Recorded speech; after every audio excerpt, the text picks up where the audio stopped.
I'm sorry, Adair, my apologies. Gotta remember the ladies. Chris and Adair and I played yesterday, and you played pretty good. I played all right. We're not playing as much. This is a good golf course for a golfer like me. Well, you got to play the Carolina 9, and of course here at the Waynesville Inn has 3 nines of golf, and you just can't ask for a better place to come to the Waynesville Inn. I mean, they treat you like kings and queens. And just looking over here, we're overlooking the putting green. But anyway, as I said, we got a great show. We'll be talking to Daryl Harris, who is the executive director of the Georgia Senior Golfers Association. Then after that, we've got Travis Smith. Travis is going to talk to us about the golf course, what's happening, what's going on with it, any changes. So we'll be anxious to hear about that. And at the very end of the hour, we'll have the owner himself, Mr. Dave Stubbs, and we'll get the real word then. That's right. We will definitely do it. Going to hour number 2, we'll be back with Jeff Young, who's the director of sales. And then we'll have a live feed with Jim Achenbach, Senior Golf Week writer from the U.S. Open. And Chris, I heard there's expecting more rain today. There's supposed to be a drizzle here. A drizzle.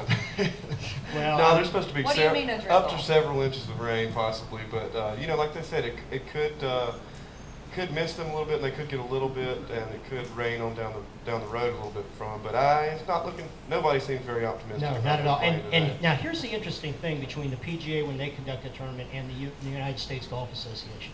The PGA pretty much, because they have their other tournaments, will, call it a 2-round tournament, 3-round, whatever. The USGA will take it all the way to Monday and Tuesday if they have to get this event in. They did it last year. Yep, they went to Monday last year with the playoff with Rocco and Tiger. But, I mean, if there's rain today and they've only officially have 1 round under their belt. They're going to be playing on Thursday. I mean, it could go in. And Mike Davis, who conducts the USGA, he's been quoted as saying, we'll take it as long as we have to. Yeah, it's the U.S. Open. You gotta have a United States champion. So you gotta, however long it's going to take, you gotta do it. And if 3 rounds just doesn't do it, that's what's really neat is that you have to play 4 rounds. You have to play 4 rounds. That is correct. No, none of this 3 rounds and rain out and a declared winner. So I like that personally. So what time was the tee off? They teed off this morning at 7:30. They could have teed. They had enough light to tee off at 6, but the course didn't have all the greens rolled and ready. Mm-hmm. So they had to wait. And some of the players were kind of mad about it because there was more light this morning at 6 a.m. than there was last night at 8:30 when they quit. Right. But yet they couldn't tee off because the course wasn't every ready. greens had because they had to go out to every green, right. and the course couldn't prepare every green. And Chris, let's face it. I mean, in a situation like this, you can't make everybody happy. I mean, there's people that have to tee off early. It certainly affected Tiger Woods. With weather, yeah, Tiger got the worst of it because he had the bad weather on Thursday, and you see it's reflected in the score. I mean, maybe not been totally weather with some of him, but it's the frustration of being out there when he knows Phil's sitting at home or sitting there not playing that day. So he misses all the bad weather on Thursday. Absolutely, and a lot of the other players. And actually, he is now at 4 over par and teeing off today at 136. So my question, maybe or maybe not, right? Yeah, absolutely. There's like an 80% chance of rain. Now, here's my question: does Tiger come back like Tiger does, or is this golf course got him a little, Oh, he comes back. He's won there before. He knows what he needs to do. He had a bad round. See, this could be to his benefit, though. If 130 comes and it rains and they postpone it, then the conditions when he finally does tee off could be a whole lot more favorable for him. I thought that they moved him up actually this morning until about till 10 or 9:30. Okay, well, we got these. We printed these off this morning, so that's very possible. You could be right. Now here's the interesting story, I believe, of what's going to happen at the U.S. Open. Now, we picked some people last week who we thought might win, but let's look at. We didn't hear that. But we're not going to repeat that. Oh, but let's. Now you can't repeat it. No. It's just.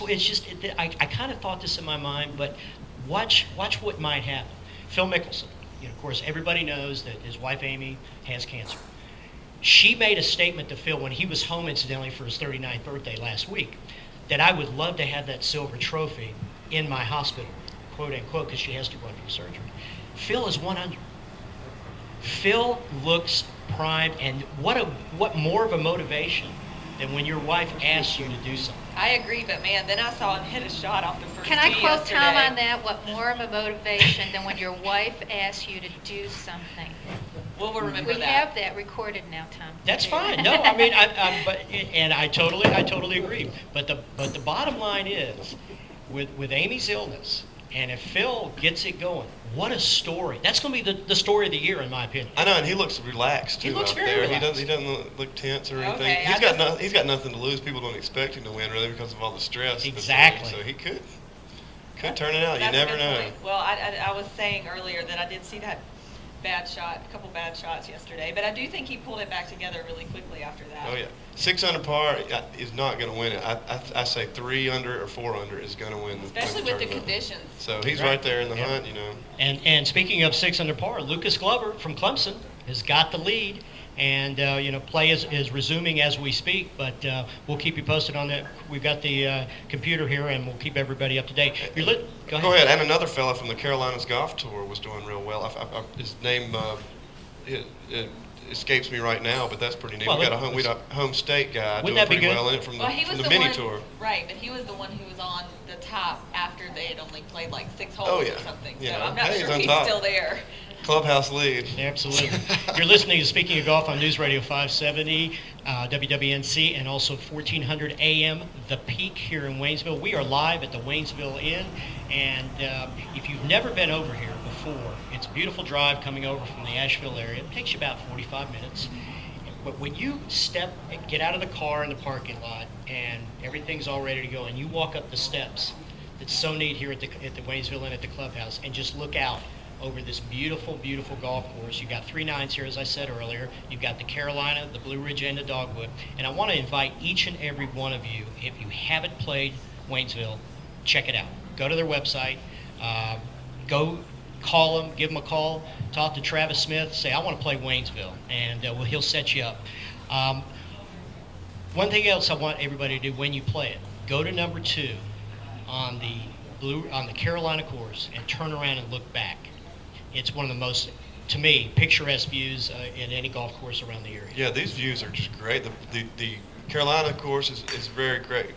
This is one of the older courses here, or the That's older course. one of the original, and what they've done is they took the Blue Ridge and the Dogwood is a combination of the original backside. And the Dogwood is great because it goes over there and you look, it's incredible views. The views over are there. spectacular. And man, these greens are rolling great too. They are. They kept getting me yesterday. They're deceivingly fast. They're like, they look like you're putting against the grain, but it's rolling. It's rolling very fast. My compliments to the grounds crew. They have this place in Maybe we spectacular can shape. get Mr. Travis Smith to give us a little tip Yeah, on putting the I greens. need. Yeah, I need that.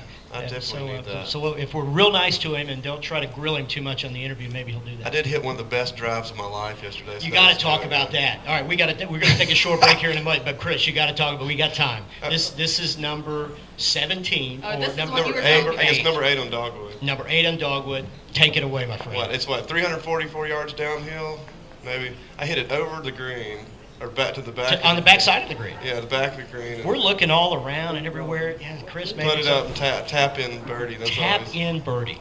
You gotta love that. So yeah, that was one of the best drives that I've seen. We're in a long playing time. through some kids, and we had to crank it up a notch, to show the Got kids. impressive, didn't you? Mrs. Speaking of golf, we got some people we want to thank. We want to thank, you guys have heard of Care Partners in Asheville, Yes, haven't you? absolutely. Well, Care Partners Golf Biomechanics Clinic helps you drive out competition. Our TPI certified therapist, Dave, is an expert in analyzing and correcting the